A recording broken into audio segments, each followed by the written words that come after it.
I said today's gospel continues the Epiphany cycle.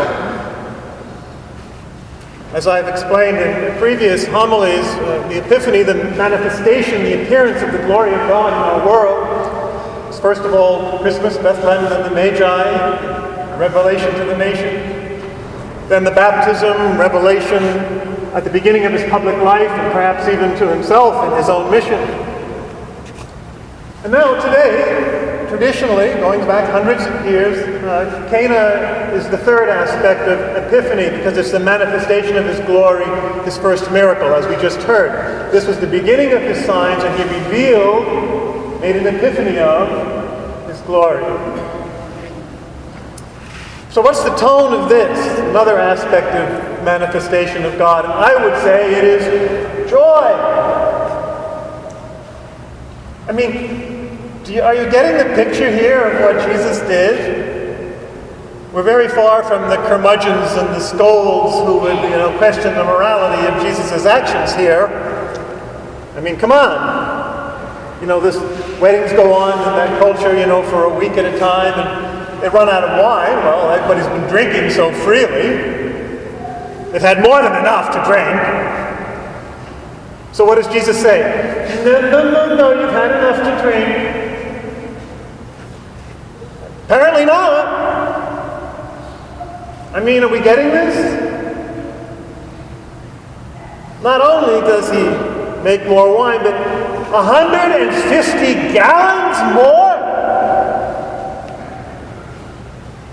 of the best wine? I mean, doesn't that shake us up a little bit or surprise us? And notice the genteel translation of when people have drunk freely, then the inferior wine. Sorry, the Greek is clear. When people are drunk, it says. After people have become drunk, then you bring in the inferior wine. So we have all these tipsy people, and Jesus makes 150 more gallons of wine, of the best wine. Apparently God is different from what we thought.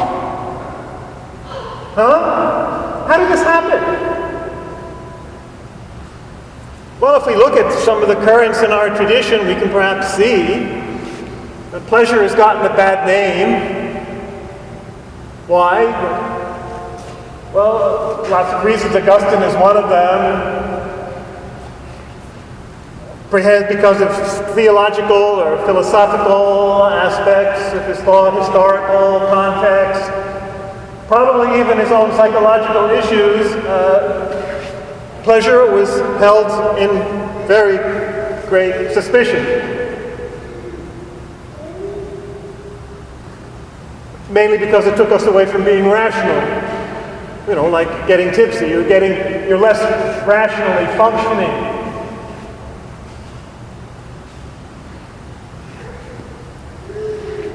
I think rationality has gotten too big, is a little overrated. We'll look at Aristotle's definition of the human being, a rational animal. So clearly, with that view of humanity, which seems a little minimalistic,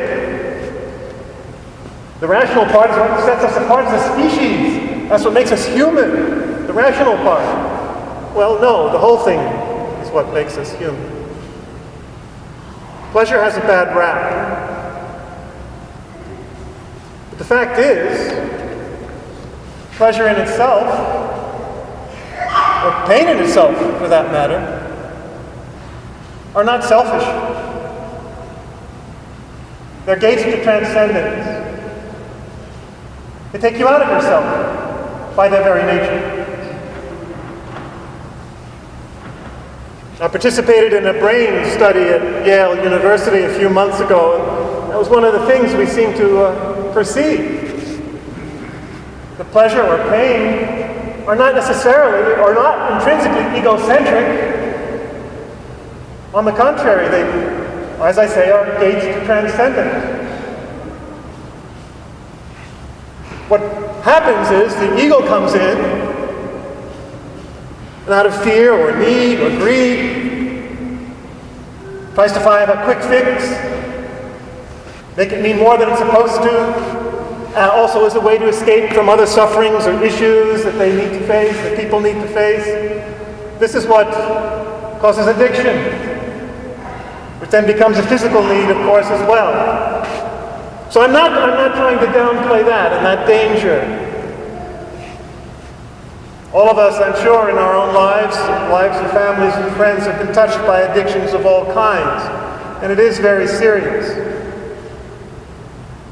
But it's nonetheless true that the problem is not the pleasure, it's what we do with it, the ego jumping on it. In itself, it's a gateway. Now, reason is a wonderful thing. Reason is a fantastic tool. Reason is a great treasure. But if someone could come to the end of his life and say, I've lived a perfectly rational life, I would think him most to be pitied. Most to be pitied. If you live primarily by reason, or exclusively by reason, you can become robotic. You can become a control freak, always having to have control. And most seriously, if you know anything about life, someone living always on that level can become cruel. There's a cruel, judgmental, even sadistic streak sometimes that comes with people who are trying to live always by perfect logic and reason. So there's something wrong with that whole scenario. Reason is overrated. That's not what primarily distinguishes us as human beings, spiritually speaking, maybe philosophically, but not spiritually. We're not called spiritually to be reasonable. Is God reasonable? Is Jesus reasonable in today's gospel? No, clearly not. So we're not called to be irrational. We're not called to be sub-rational, where addiction comes through. We're not called to be pre-rational, swimming around in pre-Oedipal tendencies. But we're not just called to be rational. As I say, that would be a tragedy if we lived our lives with perfect reason. Sometimes the most reasonable thing we can do is to go beyond reason. We're called to be supra-rational, super-rational. We're called to transcend ourselves, transcend reason. All the great medieval theologians and mystics of all traditions keeps reminding us we have to get out of our minds, beyond our reason, out of our calculations, out of our comfort and control zone, and that's the only way to happiness. It's been rightly pointed out that addicts of all sorts actually have the right idea, the right impulse. The impulse is basically a good one, to become ecstatic, become high on something. Because we're called to transcend our own minds and our own little egos and our own perspectives and go beyond ourselves. They just go about it in an effective way. But the instinct is correct. We are called to get high, but on God.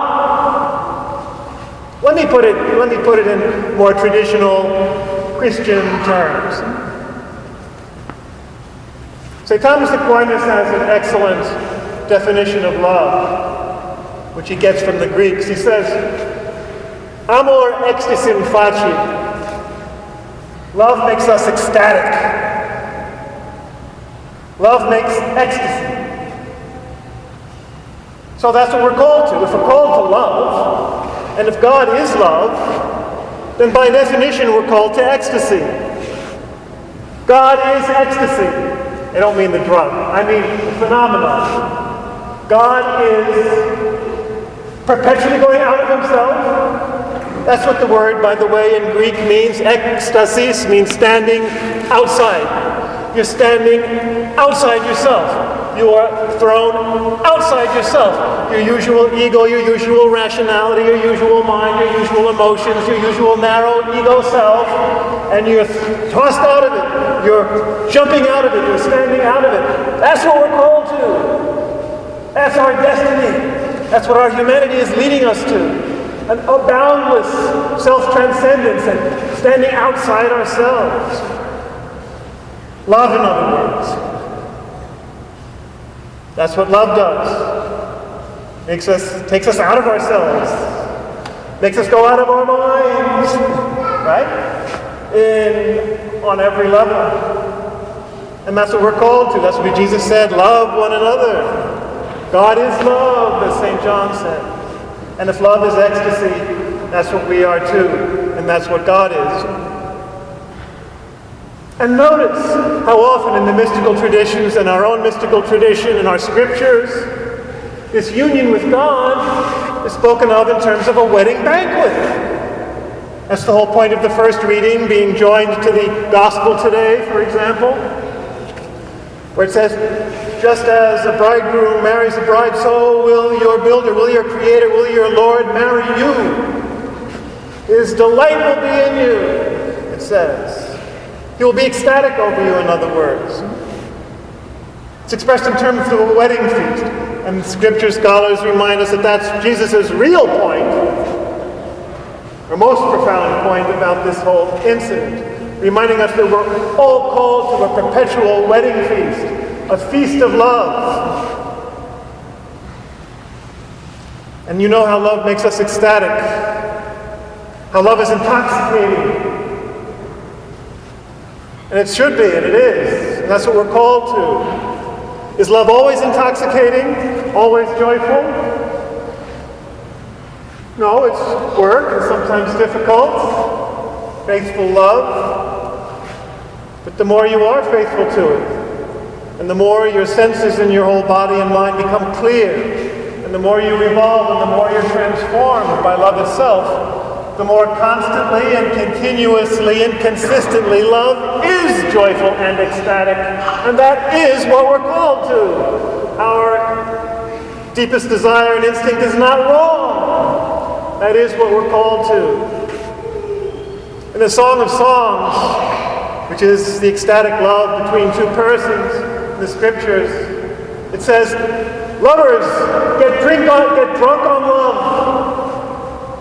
Get drunk on love. Be intoxicated with love. And that's what we're called to. And don't be squeamish by the words. This is exactly it. This is exactly the feeling. This is what it all is leading up to, what it's all for, what it all means. Let me use other examples. The famous prayer of St. Ignatius of Loyola. He didn't invent it, but he used it in the spiritual exercises. One of the lines of the Anima Christi, the soul of Christ, is, blood of Christ, inebriate me. Sanguis Christi inebria me.